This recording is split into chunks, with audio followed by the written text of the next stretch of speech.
Do you love that luxurious richness and decadent creaminess that comes from a perfectly cooked risotto, but don't like the idea of babysitting a pot for 25 to 30 minutes? Well, if that's the case, stay tuned because I'm going to show you how to get that perfect risotto in only 7 minutes using a pressure cooker or your Instant Pot. I'm Chris Kerrigan, and that's what we've got coming up on Making It with Chris, starting right now.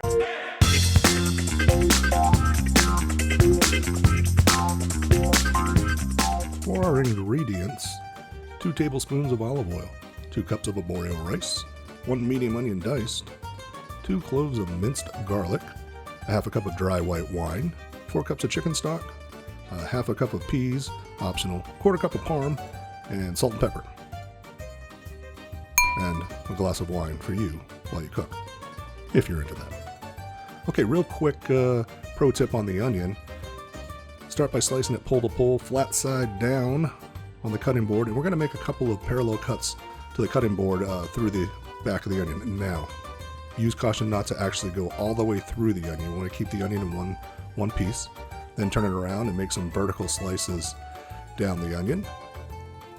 Again, being careful not to go all the way through. You want to keep it in one piece. Now, slice down the face of the onion, and look at that. Perfectly even diced onion. Okay, add your olive oil to your pressure cooker over medium-high heat or your Instant Pot set to the Sauté function. Once your olive oil comes up to temperature, add the onion. In they go. Hit them with a pinch of salt, and then we're going to sauté these until they're soft and translucent. Looking at about 4 to 6 minutes on that. After that, take a quick sip. Okay, when they're good, add your arborio, and we're going to go ahead and toast this, for a couple of minutes, frequently stirring. Next, add your garlic. And like always, we don't want to burn the garlic, so cook while stirring for 30 seconds until fragrant or so. Next, add the wine, and if you're wearing glasses, you might not want to have your face directly over the pot. Stir this until the wine has been absorbed and you end up with a nice creamy consistency on the bottom. And now we're going to add our heated stock. Make sure it's heated because we want to bring it to a boil relatively quickly once we put the lid on. So go ahead and stir that in there.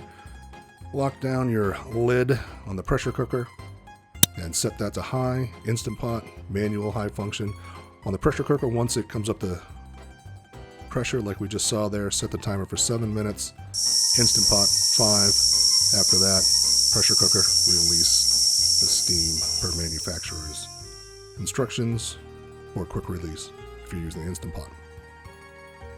Again, you might not want to stand over the pot looking into it if you have glasses. So there you have it. There's the beautiful texture there. If it's too liquidy, put the heat back on, medium high or so, and over the stove or the saute function and stir, cooking for a couple of minutes until you get the consistency you want. Add those optional peas. I just threw in a knob of butter, about a tablespoon of butter, and now I'm adding parm in there.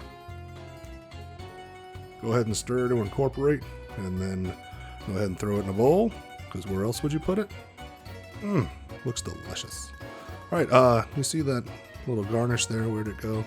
Oh, there it is. That's a Parmesan crisp. Give me 27 seconds. I'll show you how to make it. Box grater, small holes. Grate a couple tablespoons, then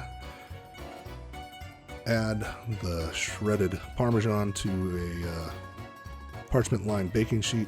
Form into a couple of circles there, patting it down. Doesn't have to be super tight. And then 400-degree oven, 6 to 8 minutes. Take it out, let it cool completely. And then a thin spatula, slide right under there and take that off. Okay, I've hit the risotto with a little bit of parsley, a little extra Parmesan, threw in the Parmesan crisp. Now we're going to give it a try. Oh, that is phenomenal. It's rich and creamy. That parm's really coming through.